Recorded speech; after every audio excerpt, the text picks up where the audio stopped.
Alléluia.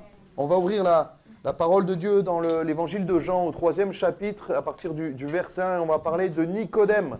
Qui connaît Nicodème?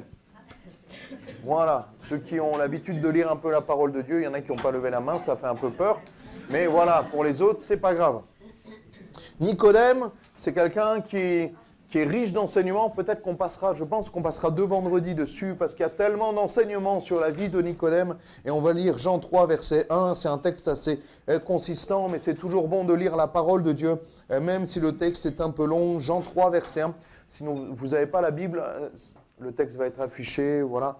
Jean 3, verset 1. Mais il y eut un homme d'entre les pharisiens nommé Nicodème, un chef des Juifs, qui vint, lui, auprès de Jésus de nuit, et lui dit, « Rabbi, nous savons que tu es un docteur, ce qui veut dire un enseignant, un professeur, venu de Dieu, car personne ne peut faire ces miracles que tu fais si Dieu n'est avec lui. » Jésus lui répondit, « En vérité, je te le dis, si un homme ne naît de nouveau, il ne peut voir le royaume de Dieu. » Nicodème lui dit, « Comment un homme peut-il naître quand il est vieux?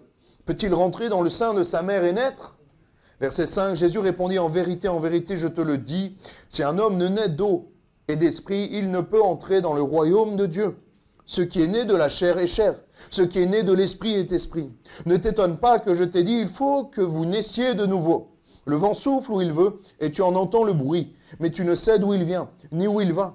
Il en est ainsi de tout homme qui est né de l'esprit. Nicodème lui dit, comment cela peut-il se faire? Jésus lui répondit, tu es docteur d'Israël, et tu ne sais pas ces choses. En vérité, je te le dis. Nous disons ce que nous savons et nous rendons témoignage de ce que nous avons vu et vous ne recevez pas notre témoignage. Si vous ne croyez pas quand je vous ai parlé des choses terrestres, comment croirez-vous quand je vous parlerai des choses célestes? Personne n'est monté au ciel si ce n'est celui qui est descendu du ciel, le Fils de l'homme qui est dans le ciel. Amen. On garde la fin du texte pour la semaine prochaine et on va s'arrêter déjà sur ce début de chapitre qui est déjà tellement riche d'enseignements. Et je voulais voir déjà la première partie avec vous pour s'arrêter sur cette personne, cet homme qui est appelé Nicodème et qui va rencontrer Jésus-Christ. Donc cet homme, cette histoire se passe il y a à peu près 2000 ans, justement, quand Jésus avait commencé son ministère, donc à l'âge de 30 ans et quelques mois probablement. Et là, il va rencontrer Nicodème, qui était un homme entre les pharisiens. Savez-vous ce que c'est un pharisien? Un pharisien, à l'époque, c'était quelqu'un de spirituellement important. Le mot pharisien veut dire séparé d'eux. Les pharisiens se séparaient de la société pour étudier, pour enseigner la loi. Et la particularité que les pharisiens avaient, c'est qu'ils se séparaient aussi du peuple physiquement parce qu'ils se sentaient purs et ils considéraient le peuple comme impur. Il y avait comme une supériorité intellectuelle, spirituelle, et c'était reconnu à l'époque comme une secte. Mais il était également, ce Nicodème, membre du Sanhédrin. Ce qui veut dire, pour le Sanhédrin était une assemblée législative traditionnelle d'Israël, ainsi que son tribunal suprême. Ça veut dire qu'il était puissant dans le spirituel, dans le politique et dans la justice. Il était comme un prêtre qui était à la fois député et qui était à la fois juge. Il était un peu comme tout puissant avec quelques autres hommes là-bas en Israël et ils avaient un pouvoir politique, judiciaire et religieux. Nicodème était pharisien et donc membre aussi du Sanhédrin. Ça veut dire qu'il était un juif, l'un des plus élevés à l'époque sur plusieurs aspects de la société de son temps, quasiment intouchable par son rang social. Mais il va être interpellé par Jésus, au-delà même de son statut social, de son rang, de ses connaissances, de son éducation, de ce qu'il était, de ce qu'il avait construit jusque-là. Pendant peut-être ces dizaines d'années, il va être interpellé par la personne de Jésus-Christ. Et c'est ça qui est tellement intéressant avec Nicodème. Il va dès le départ l'appeler Rabbi. En hébreu, ça veut dire maître. Il va se mettre dans une position quand même inférieure à Jésus, reconnaissant que Jésus n'est pas un homme comme les autres, que Jésus n'est pas un simple homme comme ça, sans éducation, parce qu'il y a quelque chose de particulier en Jésus, mais il a du mal à discerner ce que c'est exactement. Il va être interpellé par Jésus et surtout vouloir en savoir plus. j'ai une question pour toi ce soir. Est-ce que tu es interpellé par la personne de Jésus? Est-ce que tu veux en savoir plus de qui est Jésus, de ce qu'il est, de ce qu'il a fait pour nous? Merci Emon. De ce qu'il a fait pour nous il y a 2000 ans à la croix. Est-ce que tu es interpellé par la personne de Jésus? Je ne te parle pas de religion, je ne te parle pas d'église, je ne te parle pas de ministère, de prêtre, de pasteur, de curé, d'abbé, de tout ce que vous voulez. Je te parle de Jésus-Christ. Parce que le centre de tout, ce n'est pas la religion. Moi, je ne me considère pas comme religieux. Mais le centre de tout, la base de tout, l'arrivée de tout, le milieu de tout, c'est Jésus-Christ. Et Nicodème, il commence à discerner cela. Il va mettre de côté tout ce qu'il pense pour aller le questionner. Mettre même sa fierté de côté pour l'approcher. Lui qui était juif, mais qui n'était pas ni du Sanhédrin, ni pharisien, et encore moins quelqu'un d'un rang particulier. Même s'il le fait de nuit par peur d'être reconnu par les autres, un pharisien parlant avec quelqu'un du peuple, quelle honte! Et pourtant, il va mettre sa honte de côté. Il va mettre sa fierté de côté. Il va mettre son entendement de côté. Il va l'appeler rabbi, comme je l'ai dit. Ça veut dire personne honorable, maître. Il va reconnaître qu'il a une connaissance qui vient de Dieu. Il va reconnaître que Dieu est avec lui. C'est-à-dire qu'il va reconnaître que Jésus est le Fils de Dieu. Il va reconnaître que Jésus n'est pas un simple homme ou même un prophète, mais il va reconnaître que Dieu est dans l'histoire. Il reconnaît que tout ce que fait Jésus va à l'encontre de tout ce qu'il connaissait et savait jusqu'à maintenant. Et peut-être qu'en t'approchant de Dieu, peut-être que t'approchant des réunions ou de ces temps-là, tu vas réaliser que c'est pas en fait tout ce que qui semble juste, tout ce que tu as appris, tout ce qu'on t'a inculqué jusque-là, tout ce que la société même t'a laissé, t'a construit autour de ces règles et de ces dogmes.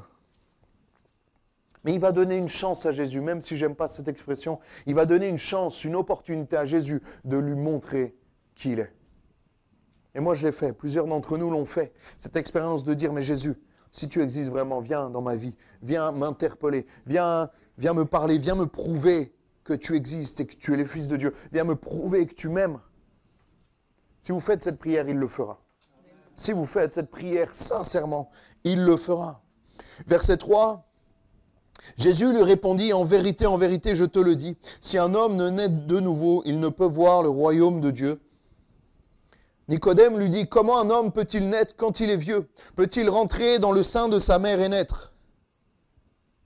Et là, on va voir que Nicodème, il ne va pas comprendre, il ne va pas discerner, il ne va pas comprendre le message de Jésus qui va lui dire, mais il faut que tu naisses de nouveau. Il faut que tu naisses de nouveau pour rentrer dans le royaume de Dieu. Et là, Nicodème, de manière intellectuelle, humaine, on aurait sûrement dit la même chose, va dire, mais comment un homme qui est déjà vieux peut naître de nouveau? Est-ce qu'il doit rentrer encore dans le ventre de sa mère? Il y a quand même cette foi, ce doute, mais il ne comprend pas trop ce que Jésus est en train de lui dire. Mais Jésus veut lui dire comment un homme qu'il doit naître de nouveau, et on va le voir juste après avec le verset 5, on le lit ensemble. Jésus va lui parler de la nouvelle naissance. Jésus ne va pas lui parler d'un édifice fait en pierre. Jésus ne va pas lui parler d'un rituel à faire, d'un pèlerinage, de quelque chose à donner, d'une signature à faire en bas d'un document. Jésus répondit, verset 5, en vérité, je te le dis, si un homme ne naît d'eau et d'esprit, il ne peut entrer dans le royaume de Dieu. Il va le répéter et compléter un peu ce qu'il avait dit. Ce qui est né de la chair est chair, et ce qui est né de l'esprit est esprit. Ne t'étonne pas que je t'ai dit, il faut que vous naissiez de nouveau. Il va parler de deux choses. Si un homme ne naît d'eau et d'esprit, mais il va parler aussi de ce qui est chair est chair, ce qui est né de la chair est chair, et ce qui est né de l'esprit est esprit. On est tous là, c'est qu'on est tous nés, le fruit de l'amour d'un homme et d'une femme, de 9 mois dans le ventre de notre maman. Ça, c'est la naissance charnelle. On est là, on est physiquement là, parce que notre maman nous a mis au monde. Mais là, le Seigneur Jésus, il ne parle pas de ça, en fait, à Nicodème. Il parle d'une autre naissance, d'une naissance spirituelle, d'une naissance qui est là pour la vie éternelle. Amen. Est-ce qu'on réalise le message puissant que Jésus est en train de donner à Nicodème à ce moment-là. Ce qui est né de la chair est chair, ce qui est né de l'esprit est esprit. Mais il lui dit, mais toi, homme, tu dois naître de nouveau. Tu dois naître d'eau et d'esprit. Ça veut dire, c'est pas charnellement, c'est pas la chair, c'est pas le sang, c'est pas les os. C'est d'eau et d'esprit.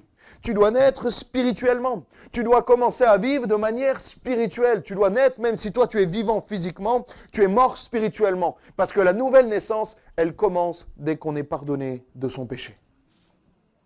Et c'est important de le comprendre. Et c'est ce que va dire Jésus en s'appuyant encore là-dessus.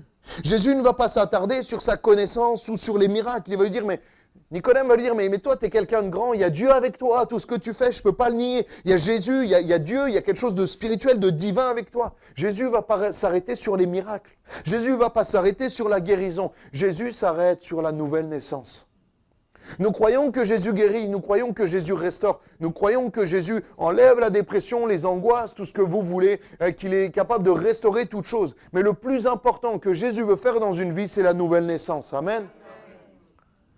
Et c'est ce il va attirer son attention là-dessus encore. Et dans le texte de Tite 3, verset 5, il nous est dit, il nous a sauvés, non à cause des œuvres de justice que nous aurions faites, mais selon sa miséricorde, par le baptême de la régénération et le renouvellement du Saint-Esprit. En fait, c'est tout l'inverse que ce que Nicodème pensait. C'est tout l'inverse de ce que Nicodème a appris dans cette faculté de théologie de Jérusalem, la plus peut-être réputée du monde judaïque à l'époque. Et là, on va lui dire, non, mais en fait, c'est pas par tes œuvres, Nicodème, que tu es sauvé. Mais c'est par la miséricorde, par le baptême de la régénération et le renouvellement du Saint-Esprit. Et ça, c'est tellement puissant.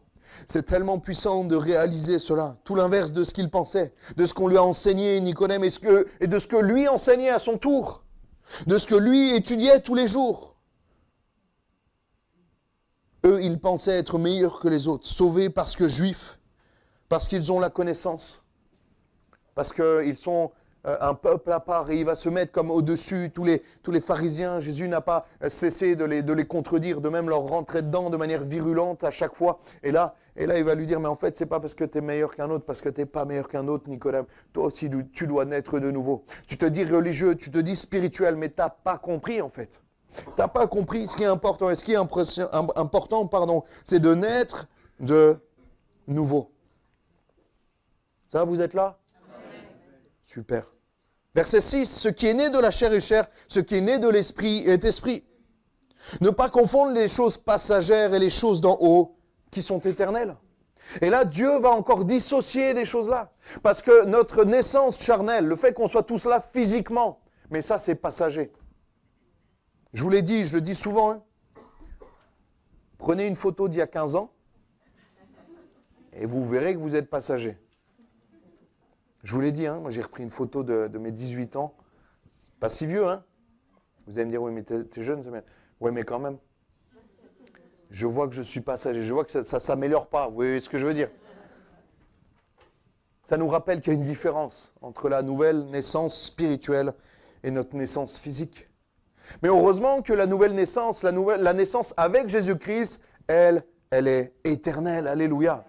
On ne bougera pas. Il n'y aura pas plus de rides dans le ciel. On ne sera pas ridés. On sera tous beaux. On sera des êtres spirituels, la Bible dit, glorifiés, des corps glorifiés à l'image de Dieu. Et ça va être merveilleux. Ne pas confondre les choses passagères et les choses d'en haut, qui elles sont éternelles. Et il va lui dire, Nicodème, mais en fait, concentre-toi sur les choses d'en haut. Attache-toi au royaume de Dieu. Attache-toi aux choses qui sont spirituelles et pas aux choses d'en bas. On a tellement tendance, hein, les amis, les frères et sœurs, à s'attacher aux choses d'en bas, à notre voiture, à la rayure qu'on a faite sur la voiture. J'en ai fait une, moi, en me tournant à Cimier l'autre fois, là. Je ne l'ai pas encore dit à Fred, donc je ne sais pas s'il regardera mes prédications, on verra. On s'attache souvent aux choses d'en bas. On met tellement d'énergie dans notre travail pour avoir une belle maison, racheter une autre maison avec plus de mètres carrés, avoir une belle voiture, avoir des beaux vêtements. Et souvent, on oublie l'essentiel, ce qui est éternel. Ce qui est éternel. Ce qui est éternel. Verset 8, le vent souffle où il veut, et tu en entends le bruit, mais tu ne sais d'où il vient ni où il va. Il en est ainsi de tout homme né de l'Esprit. Et le Seigneur va lui ouvrir les yeux sur le fait que le plus important est invisible. Le plus important sur cette terre est invisible, les amis, les frères et sœurs, ce soir. Est-ce qu'on le réalise que tout ce qui est visible, tout ce qui est matériel, tout ce qui est palpable, tout ce qu'on peut toucher est passager. Et tout ce qui est invisible est éternel. Le monde spirituel est une réalité, le bon comme le mauvais. Mais tout ce qui est matériel, on ne l'emportera pas là-haut. Quand on va quand nos jours se finissent ici, quand on passe par la mort, on n'emporte rien. Même pas notre corps, même pas notre voiture, même pas notre maison, même pas notre beau pupitre qu'on vient d'acheter. C'est triste, ça, hein? Il y en aura peut-être des plus beaux là-bas, je pense. Mais on réalise qu'il y a des choses qui sont plus importantes. Mais nous, avec notre cerveau humain, notre conception humaine, on focalise sur les choses visibles. On aime quand c'est visible. On aime quand on peut le toucher, quand on peut le voir, quand on peut savoir qu'il est là. On aime ça, hein? Et Jésus nous dit tout l'inverse. Fixez vos regards sur des choses qui sont invisibles, sur le vent. Et c'est pas parce que c'est invisible que ça n'existe pas. Le vent, qui a déjà vu le vent? J'ai eu peur qu'il y en ait un qui lève la main, je vous avoue. Là. Je me suis dit, je ne sais pas ce que j'aurais pu faire. On aurait tous prié pour lui ou elle. Le vent est une réalité, même si on ne le voit pas. On voit les effets du vent. On voit les feuilles bouger, les arbres bouger. On le sent sur notre peau. J'allais dire, ça nous décoiffe. Pour vous, ça vous décoiffe. C'est une réalité. Pourtant, personne ne peut dire, le vent n'existe pas. C'est exactement pareil pour le Seigneur Jésus-Christ. On voit son effet. Moi, physiquement, j'ai vu son effet sur ma vie, alléluia. Et plusieurs personnes, même physiquement, après ça se voit. Comme l'effet du vent qui va bouger le vêtement, bouger l'arbre. On le voit, on voit cet effet. Et l'effet de l'action de Dieu au travers du Saint-Esprit fait le même effet. Pourtant, on ne le voit pas. Mais il agit puissamment, alléluia. Et là, enfin, la troisième partie, avant de laisser la place à un temps d'appel, à un temps de prière. La connaissance n'est pas le plus important. La connaissance intellectuelle. Au verset 9, il est dit, Nicodème lui dit, comment cela peut-il se faire? Jésus lui répondit, tu es le docteur d'Israël et tu ne sais pas ces choses. Il va le remettre à sa place en lui disant, mais tu ne sais pas ces choses. Pourtant, toi, tu es censé les savoir. Tu es quelqu'un de spirituel, normalement. Tu te revendiques comme tel. Et pourtant, tu ne sais pas ces choses.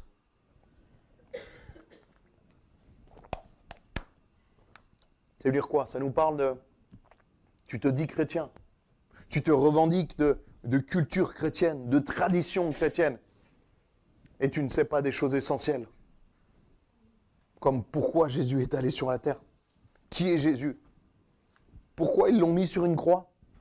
Il y a plein de personnes qui se disent chrétiens aujourd'hui, en France en 2024, mais qui ne savent pas le signe même des chrétiens. Et Jésus, après la mort, c'est pour ça, il est toujours sur la croix. Il y en a qui croient qu'il est toujours sur la croix à Jérusalem, comme ça. Hein. Mais il est passé où? Il est où maintenant? Et c'est des choses que plusieurs chrétiens ne se posent pas comme question. Et c'est terrible. C'est pour ça que Jésus n'a pas cessé de combattre les religieux intellectuels pour se poser les bonnes questions. Des chrétiens aujourd'hui ne savent même plus pourquoi Jésus est venu sur terre, pourquoi il a été crucifié. Ils se disent chrétiens, mais ne le sont que de tradition, de culture, comme l'était Nicodème. J'ai des amis d'enfance qui se disent chrétiens, mais qui le sont comme ils sont français d'héritage. Et Jésus-Christ, c'est beaucoup plus que ça. Beaucoup plus que des heures de catéchisme à l'école. Moi, j'allais au caté quand j'étais au collège parce qu'on avait des spaghettis bolognaise. C'était meilleur qu'à la cantine. Et si tu allais au caté, tu avais... Mais après, je commençais à contredire le monsieur, donc j'y suis plus allé. Tu as la plus grande... Nicodème, cet homme-là qui avait fait, comme je vous l'ai dit, cette grande école probablement de théologie, mais qui ne sait même pas la base pour être sauvé. Il y a des gens qui sont dans la philosophie, dans les connaissances intellectuelles, qui en savent beaucoup plus que nous tous réunis. Mais Jésus n'est pas un fait historique. Jésus n'est pas un personnage historique. Jésus n'est pas juste comme Louis XIV, Charlemagne, Alexandre le Grand, Jules César. Jésus est le Fils de Dieu. C'est quand même fou quand on réalise que 2000 ans plus tard, lui qui n'avait ni argent, ni armée, il n'avait même pas lui-même un cheval, il était sur un ânon. Il n'avait même pas une puissance politique.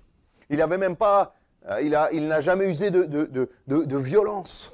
Il n'a jamais utilisé le pouvoir judiciaire, économique. Il n'avait pas d'argent, il n'avait rien. Et il a marqué. 2000 ans plus tard, il a marqué l'humanité. Près de 4 milliards de personnes se revendiquent appartenir à Jésus-Christ. Vous imaginez quand même. Parce que tous les autres hommes qui sont connus, ça l'a été par des hommes de guerre, des puissants pays, des puissances économiques, militaires. Et Jésus, c'était tout l'inverse. Avec un message d'amour. Allez-y dans Nice avec un message d'amour à faire la différence. Il faut vous lever tôt, les amis. Mais Jésus, lui, ça a marché parce qu'il était le Fils de Dieu. Alléluia. Le Seigneur veut casser nos façons de penser qui freinent son action.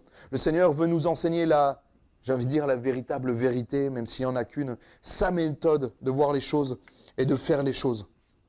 Et Nicodème pensait faire tout pour plaire à Dieu. Il était sincère. Nicodème était vraiment sincère. Je pense que Nicodème était sincère, mais sincèrement dans l'erreur.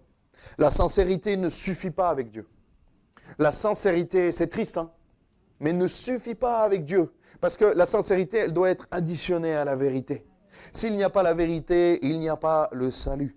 Sincérité plus vérité égale salut en Jésus-Christ. Alléluia. Tu es docteur d'Israël et tu ne sais pas ces choses. Ça veut dire quoi? Tu te trompes de combat. Ce n'est pas le combat auquel je t'appelle, Nicodème. Tu es impliqué dans le religieux, dans le politique, dans le judiciaire, on le rappelle. Nicodème était comme un prêtre. Il aurait été comme un prêtre aujourd'hui. Comme un député ou un sénateur aujourd'hui. Et comme un juge. Vous imaginez la puissance de l'homme dans ces trois piliers qui fondent aussi notre société. Et là, Jésus il va lui dire, mais en fait, tout ça, tu l'as fait pour rien parce que ce n'est pas le combat que je t'appelle à mener.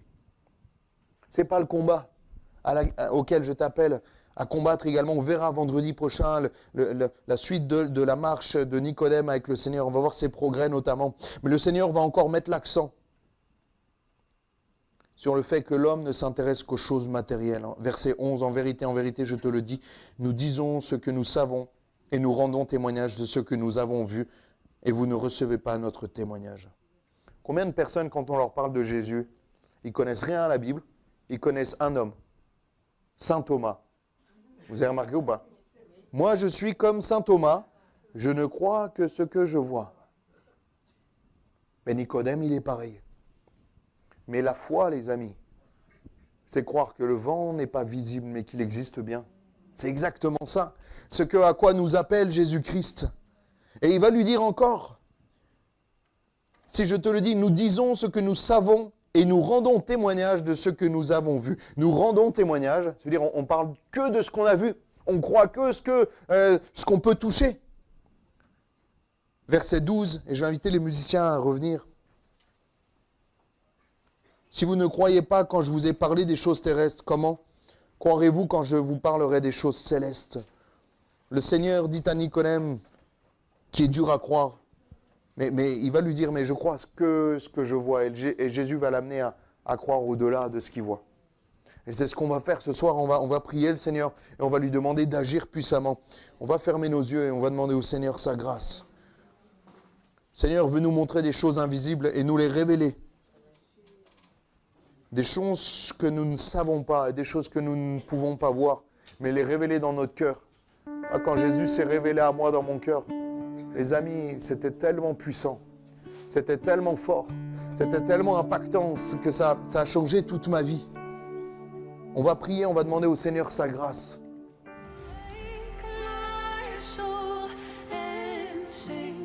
Sing his praise aloud.